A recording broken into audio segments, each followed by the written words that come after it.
말씀은 마태복음 18장의 말씀입니다. 우리 마태복음 18장의 말씀 오늘도 함께 드라마 성경으로 묵상하시겠습니다. 제18장. 그때 제자들이 예수께 나와 이르되 천국에서는 누가 크니이까? 예수께서 한 어린아이를 불러 그들 가운데 세우시고 진실로 너희에게 이르노니 너희가 돌이켜 어린아이들과 같이 되지 아니하면 결단코 천국에 들어가지 못하리라. 그러므로 누구든지 이 어린아이와 같이 자기를 낮추는 사람이 천국에서 큰 자니라. 또 누구든지 내 이름으로 이런 어린아이 하나를 영접하면 곧 나를 영접함이니 누구든지 나를 믿는 이 작은 자 중 하나를 실족하게 하면 차라리 연자 맷돌이 그 목에 달려서 깊은 바다에 빠뜨려지는 것이 나으니라. 실족하게 하는 일들이 있음으로 말미암아 세상에 화가 있도다. 실족하게 하는 일이 없을 수는 없으나 실족하게 하는 그 사람에게는 화가 있도다. 만일 내 손이나 내 발이 너를 범죄하게 하거든 찍어 내버리라. 장애인이나 다리 저는 자로 영생에 들어가는 것이 두 손과 두 발을 가지고 영원한 불에 던져지는 것보다 나으니라. 만일 내 눈이 너를 범죄하게 하거든 빼어내버리라. 한 눈으로 영생에 들어가는 것이 두 눈을 가지고 지옥불에 던져지는 것보다 나으니라. 삼가 이 작은 자 중에 하나도 업신여기지 말라. 너희에게 말하노니 그들의 천사들이 하늘에서 하늘에 계신 내 아버지의 얼굴을 항상 뵈옵느니라. 너희 생각에는 어떠하냐? 만일 어떤 사람이 양 100마리가 있는데 그 중에 하나가 길을 잃었으면 그 99마리를 산에 두고 가서 길 잃은 양을 찾지 않겠느냐? 진실로 너희에게 이르노니 만일 찾으면 길을 잃지 아니한 99마리보다 이것을 더 기뻐하리라. 이와 같이 이 작은 자 중에 하나라도 잃는 것은 하늘에 계신 너희 아버지의 뜻이 아니니라. 내 형제가 죄를 범하거든 가서 너와 그 사람과만 상대하여 권고하라. 만일 들으면 내가 내 형제를 얻은 것이요 만일 듣지 않거든 한두 사람을 데리고 가서 두세 증인의 입으로 말마다 확증하게 하라. 만일 그들의 말도 듣지 않거든 교회에 말하고 교회의 말도 듣지 않거든 이방인과 세리와 같이 여기라. 진실로 너희에게 이르노니 무엇이든지 너희가 땅에서 매면 하늘에서도 매일 것이요 무엇이든지 땅에서 풀면 하늘에서도 풀리리라. 진실로 다시 너희에게 이르노니 너희 중에 두 사람이 땅에서 합심하여 무엇이든지 구하면 하늘에 계신 내 아버지께서 그들을 위하여 이루게 하시리라. 두세 사람이 내 이름으로 모인 곳에는 나도 그들 중에 있느니라. 그때 베드로가 나와 이르되 주여, 형제가 내게 죄를 범하면 몇 번이나 용서하여 주리이까? 7번까지 하오리이까? 내게 이르노니 7번뿐 아니라 7번을 70번까지라도 할지니라. 그러므로 천국은 그 종들과 결산하려 하던 어떤 임금과 같으니 결산할 때 10,000달란트 빚진 자 하나를 데려오매 갚을 것이 없는지라. 주인이 명하여 그 몸과 아내와 자식들과 모든 소유를 다 팔아 갚게 하라 하니 그 종이 엎드려 절하며 이르되 내게 참으소서 다 갚으리이다 하거늘 그 종의 주인이 불쌍히 여겨 놓아보내며 그 빚을 탕감하여 주었더니 그 종이 나가서 자기에게 100데나리온 빚진 동료 한 사람을 만나 붙들어 목을 잡고 이르되 빚을 갚으라 하매 그 동료가 엎드려 간구하여 이르되 나에게 참아주소서 갚으리이다 하되 허락하지 아니하고 이에 가서 그가 빚을 갚도록 옥에 가두거늘 그 동료들이 그것을 보고 몹시 딱하게 여겨 주인에게 가서 그 일을 다 알리니 이에 주인이 그를 불러다가 말하되 악한 종아 네가 빌기에 내가 네 빚을 전부 탕감하여 주었거늘 내가 너를 불쌍히 여김과 같이 너도 내 동료를 불쌍히 여김이 마땅하지 아니하냐 하고 주인이 노하여 그 빚을 다 갚도록 그를 옥졸들에게 넘기니라. 너희가 각각 마음으로부터 형제를 용서하지 아니하면 나의 하늘 아버지께서도 너희에게 이와 같이 하시리라. 아멘. 할렐루야.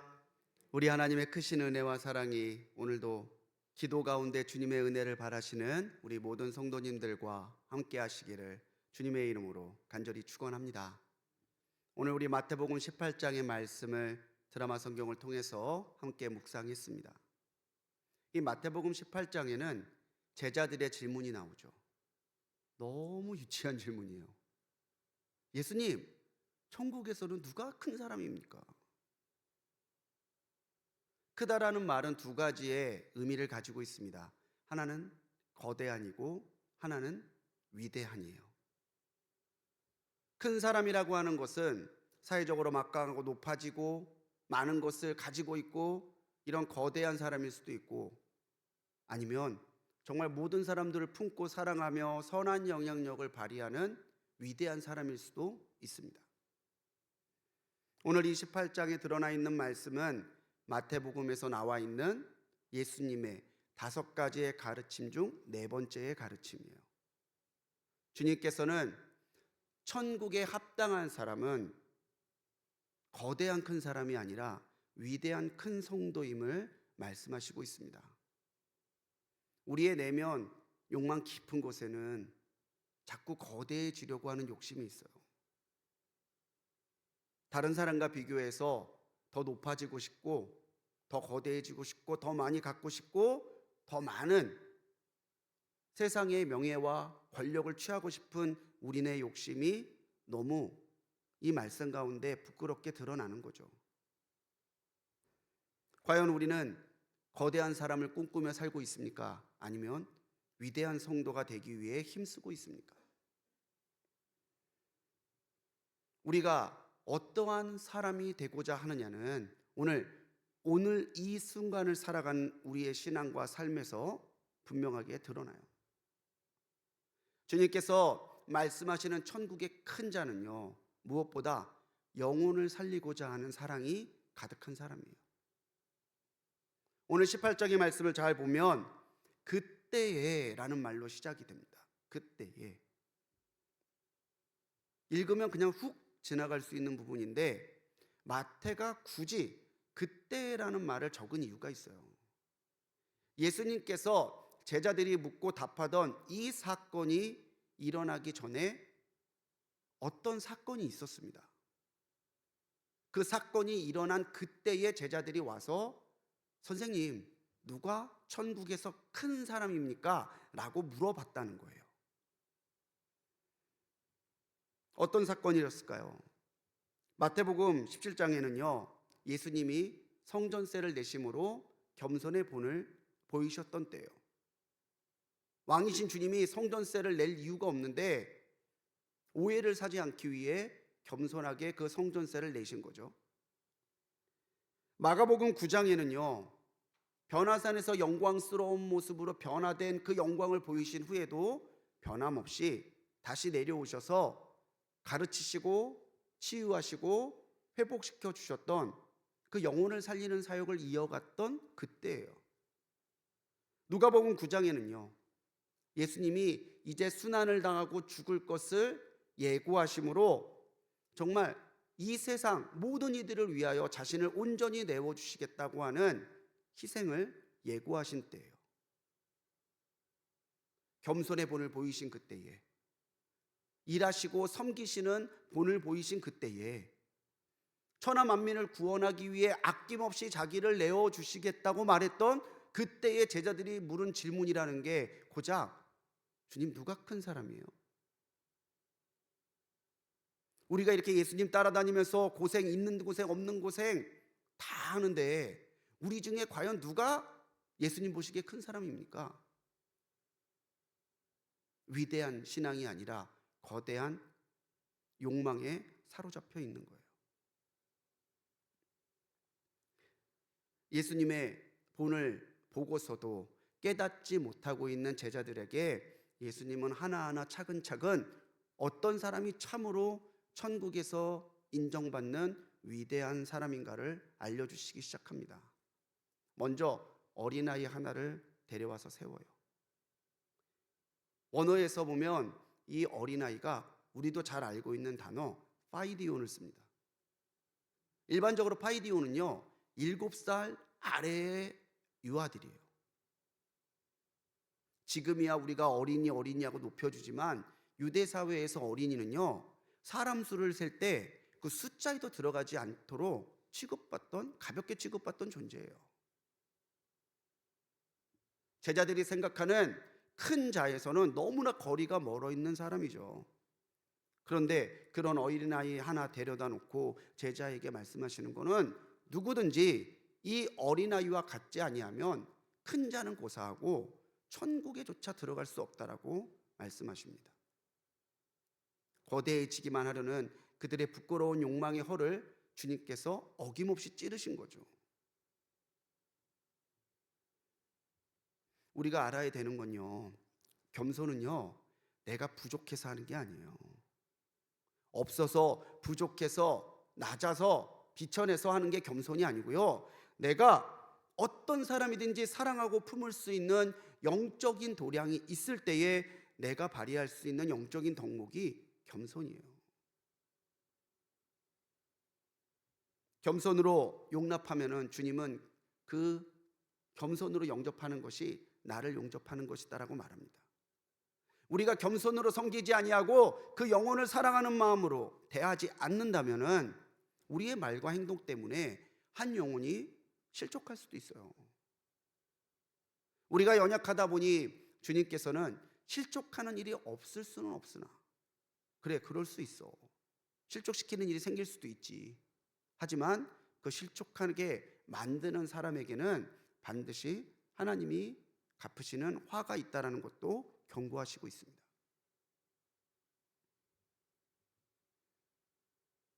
이 영혼을 살려가는 것, 내가 주님의 겸손을, 주님의 일하심을, 주님의 희생을 본받음으로 정말로 내가 주님을 닮아가는 그 모습을 통해서 세상에서 거대한 사람이 아니라 하나님 보시기에 위대한 성도로 살아가는 그 모습이 바로 제자로서 살아가야 되는 우리의 길이고 우리의 모습이어야 되는 거죠.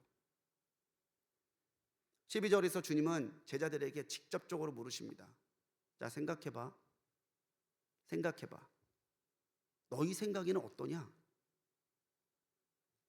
너희에게 99마리의 양이 있다 할지라도 한 마리가 길을 잃고 헤매고 있다면은 너희들 그 한 마리 안 찾을 거야? 나한테는 99마리가 있는데 한 마리쯤이야. 그렇게 넘어갈 사람은 아무도 없다는 거예요. 우리와 다르게 이스라엘은 목축 문화입니다. 유목 문화예요. 양은요, 정말 큰 재산이에요. 아무리 내게 99마리가 있다 한들 한 마리가 없어지면 걱정하고 찾아서 데리고 오는 게 사람의 심리라는 거죠. 그런데 너희가 잃어버린 양 한 마리 그렇게 아끼는데 하나님께서는 천하보다 그 귀한 한 영혼이 길을 잃고 헤매는 것을 그냥 두시겠냐? 하나님이 사랑하시는 그 한 영혼을 실족하도록 내버려 두는 사람에게 하나님이 과연 공의를 베풀지 않겠느냐? 니네 생각에는 어떠냐? 주님 그렇게 물어보시는 거예요. 14절에서 주님은요, 이 작은 자 중에 하나라도 잃는 것은 결코 하나님의 뜻이 아니다라고 말합니다. 사회적으로 갑질이 문제가 되죠. 너무 슬프고 너무 괴로운 일 중에 하나는 작은 천국인 교회 안에서도 평가하고 분별하고 차별하는 일이 종종 일어난다는 거예요. 한 영혼 때문에 주님이 오셨습니다. 그러면요, 우리도 그 한 영혼을 위해 오신 주님의 모습과 사랑을 닮아가야 되는 거죠. 오늘 우리 한 영혼을 살리는 사람이 되고자 결단하셨으면 좋겠어요. 그럴 때 그 한 영혼을 섬기고 사랑하고 그들을 위하여 살아가는 모습을 통해서 한 영혼이 다시 주님께 돌아오고 주님 안에서 살아가는 그 복된 모습을 이루어 갈 때에 주님께서는 너야말로 거대한 사람이 아니라 위대한 성도라고 인정해 주실 것을 믿음으로 받아들이시기 바랍니다. 그럴 때 주님께서 가르쳐 주시는 가르침이 이어져요. 두 번째 가르침은요, 한 상황을 가정하시면서 시작되죠. 만일 내 형제가 죄를 범하거든. 더 정확하게 얘기하자면 어떤 사람이 너를 서운하게 하고 너한테 잘못을 저질렀거든요. 그런데 여기서 우리가 잘 봐야 되는 거는 형제예요. 내 형제가 너희에게 범죄하거든. 혈통적으로는 같은 이스라엘 사람을 말하는 겁니다. 이 시대의 교회에서 이야기하자면은 같이 예수님을 믿는 믿음의 고백 안에 한 교회를 이루고 있는 형제 자매들을 말하는 거예요. 가까운 사람이죠. 교제하는 사람이고요. 서로 사랑해야 되는 사람이에요. 근데 그 사람이 나를 서운하게 했어요. 내게 잘못을 저질렀어요. 그럼 그때 우리는 어떻게 해야 되느냐는 거예요. 여기에서 주님이 강조하기 원하시는 말씀은 뭐냐면 화해의 길을 여는 사람이 위대한 사람이라는 말씀을 하시고 싶은 거예요. 화해하는 사람이. 예수님은 똑같이 갚아주는 것이 아니라 그 사람과만 상대함으로 이 일에 대해서 말하며 권면하라고 말합니다. 이 권고하다라고 하는 헬라어를 잘 보면 엘렌코라는 단어를 쓰는데 이 엘렌코라고 하는 헬라어는요, 죄를 깨닫게 하다라는 뜻이에요. 사람들 모여봐. 여기 좀 모여보세요. 글쎄 저 사람이 나한테 이런 말로 상처 줬어요. 저 사람이 나한테 이런 엄청난 일을 했어요. 드러내고 그 사람을 망신주란 얘기가 아니라 딱 그 사람만 대면해서 생각해봐. 이 말은 너무했잖아. 생각해봐. 이게 옳은 일이라고 생각해? 그 사람이 관계를 무너뜨리는 말과 행동을 했다라는 사실을 개인적으로 그 사람의 허물을 덮어주며 깨닫게 해주란 얘기예요. 그랬을 때 이 사람이 내가 미안해. 잘못했어. 그러면은 형제를 다시 얻는 거죠. 그 사람 입장에서도 자기 말과 행동이 잘못된 거 아는데 사방팔방 돌아다니면서 저런 말 할 때 이런 행동할 때 자기를 망신 주는 사람하고 어떻게 화해하겠어요? 그렇게 받아들여주면 좋은데 거부하고 자기의 잘못을 인정하지 않으면 이번에는 두세 사람과 함께 가서 그 대화의 말마다 증거하게, 확증하게 하라고 합니다. 이 사람이 그런 말 한 거 들었지.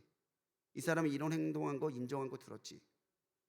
이 말은 이 과정 가운데 화해의 시도를 하는 이 모든 과정들이 객관적으로 판단될 수 있게 하라는 거예요.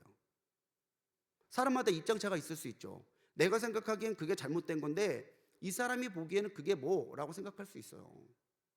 근데 두세 사람이 와서 같이 판단해 주면 너무나 기준은 명확해지는 거죠. 그런데도 이 사람이 말을 안 들어요. 사실 여기까지만 해도 화딱지가 얼마나 납니까? 나는 있는 대로 참고 있는데. 그런데도 주님은 감정을 폭발하라고 하지 않으시고 교회로 데리고 가라. 교회에서 권면하게 하라.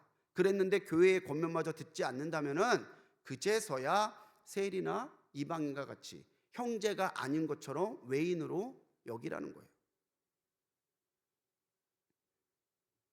이렇게까지 했는데도 그 사람이 뉘우치지 않는다면 관계를 깬 잘못은 내게 있는 것이 아니라 이 관계를 회복시키는 일을 거부한 저 사람에게 있기 때문에 그 뒤부터는 우리에게 책임을 묻지 않으신다는 거죠. 요는 그것입니다. 내가 감정대로 행동하지 않고 똑같이 갚아주지 않고 그 사람을 인격적으로 모독하거나 망신 주지 않고 끊임없이 형제니까, 같은 혈통의 형제니까, 교회로 따진다면 같이 신앙생활하고 있는 믿음의 형제들이니까 최대한 화해하기 위해서 노력하라는 거예요. 왜요? 우리 주님의 사역이 화해의 사역이었거든요. 십자가로 하나님과 우리의 사이를 화해시키시고 예수 믿는 사람들 가운데 온 세계가 아버지, 한 하나님을 아버지로 모시는 가족 공동체로서 하나님의 화해의 사역을 이뤄가시는 일에 길을 트신 분이 주님이시기 때문이죠. 오늘 20절의 말씀은 자주 인용되는 말씀이에요. 두세 사람이 내 이름으로 모인 곳에는 그들 중에 있다는 말. 이것의 정확한 의미는 주님의 사랑 안에서 화해되고 있는 공동체는 이미 거기가 하나님의 나라라는 뜻입니다. 그런데 어떤 일이 있을 때 어떤 사람은 매는 사람이 되고요, 어떤 사람은 푸는 사람이 돼요. 여기에서 화해의 사역을 이루어 간다면 이 땅에서의 일만이 아니라 이 화해의 사역이 하늘과도 연결된다고 주님은 힘주어 말씀하시는 거죠. 분쟁을 일으키는 사람이 아니라 화해의 길을 여는 사람들이 되시기 바랍니다. 그 사람이 주님 보시기에 위대한 사람, 위대한 성도예요. 주님이 화해의 은혜를 열어주셨듯이 오늘 나의 삶과 마음 가운데 다른 사람들, 다른 형제들을 용납하고 품어주는 가운데 화해의 섬김을 통해서 하나님 앞에 위대한 성도로 오늘을 살아가시는 성도님들 되시기 바랍니다. 또 그때가 나와요. 그때에 예수님이 이렇게까지 말씀하시고 이렇게까지 가르치시고 있는데 그때에 베드로가 톡 껴가지고 또 물어봐요. 그러면 주님, 용서를 몇 번이나 해줘야 될까요? 7번 해주면 됩니까? 그렇게 물어봅니다. 7은 무슨 수죠? 성경에서 7은 이게 완전수예요. 완전수. 그러니까 7번 완성해주면 됩니까? 이렇게 7번 용서해주면 됩니까? 베드로가 그렇게 물었다는 건요, 베드로의 생각에는 7번 정도 완성해줬으면, 용서해줬으면 됐다는 거죠. 그렇게 잘못한 사람을, 그렇게 말한 사람을 내가 7번씩이나 용서해줬으면 이 정도로 충분한 거 아닙니까? 베드로의 생각은 그랬다는 거예요. 그런데 우리가 잘 알고 있는 주님의 유명한 대답이 나오죠. 7번이 아니야. 7번씩 70번이라도 용서해줘. 우리는 용서할 때에 위대한 성도로서 살아가는 은혜를 입을 수 있어요. 왜 우리가 용서해야 될까요? 왜 우리가 용서의 삶을 살아가야 될까요? 우리가 먼저 용서받은 사람이기 때문이에요. 15세기에 영국의 목사이자 작가였던 토머스 플러는요, 자기의 책에 그렇게 썼습니다. 용서하지 않는 것은 내가 돌아갈 다리를 내 스스로 끊는 것과 같다라는 거예요. 나는 이미 예수님께 용서를 받아서, 은혜를 받아서 오늘을 살아가고 있는데 내가 다른 사람을 용서하지 않는다면은 내가 주님 앞에 나아갈 길을 내가 스스로 끊어버리는 것과 다를 바가 없다라는 거죠. 나는 용서하지 않았는데 나의 죄를 용서해달라고 주님 앞에 어떻게 나가겠어요? 그렇게 용서하지 않는 것은 내가 주님 앞에 용서를 얻기 위하여 나아가는 그 은혜의 길을 내가 스스로 끊어버리는 것과 같다라고 토마스 플러 목사님은 말씀하신 거죠. 예수님이 7번씩 70번이라고 하신 말씀은 산술적으로 490번 용서해 주라는 얘기가 아니에요. 그럼 491번에는요 용서 안 해주나요? 70번에 7번은요 끝까지 용서하라는 주님의 가르치심이에요. 왜? 끝까지 용서하신 은혜를 우리가 이미 받았으니까. 그러면서 주님은 우리가 잘 알고 있는 빚을 탕감받은 사람의 비유를 말씀하시죠. 10,000달란트, 10,000달란트를 빚진 사람이 왕의 호의로 탕감받았어요. 그런데 나가다가 자기한테 100데나리온 빚진 사람을 만나서 갚으라고. 못 갚으니까 감옥에 넣어요. 이 이야기를 다른 신하에게 전해들은 임금은 다시 그 사람을 불러서 야, 내가 너한테 어떻게 했는데 너는 고작 100데나리온 빚진 사람을 그렇게 했어. 그래서 다시 감옥에 가두고 갚을 때까지 나오지 못하게 했다는 이야기예요. 자, 금액적으로도 100데나리온과 10,000달란트예요. 한 달란트가 6,000데나리온입니다. 그러니까 한 달란트만 해도 그 사람이 다른 사람에게 빌려준 빚의 60배예요. 그런데 그 큰 빚을 이미 용서받은 사람이 나가서 고작 100데나리온도 용서 못하고 있다면은 과연 10,000달란트를 탕감받는 은혜를 합당하게 누릴 만한 자격이 되냐? 주님은 물어보신 거죠. 받아놓고 나누지 못하는 사람을요 우리는 얌체라고 그래요. 근데 우리 신앙이 얌체 같은 신앙이 되면 안 되잖아요. 우리의 신앙이 예수님을 온전히 닮지는 못한다 할지라도 예수님을 닮아가고자 하는 노력은 있어야 되잖아요. 여러분, 우리는 이미 큰 용서의 은혜를 입은 사람인 것이라고 믿으시기 바랍니다.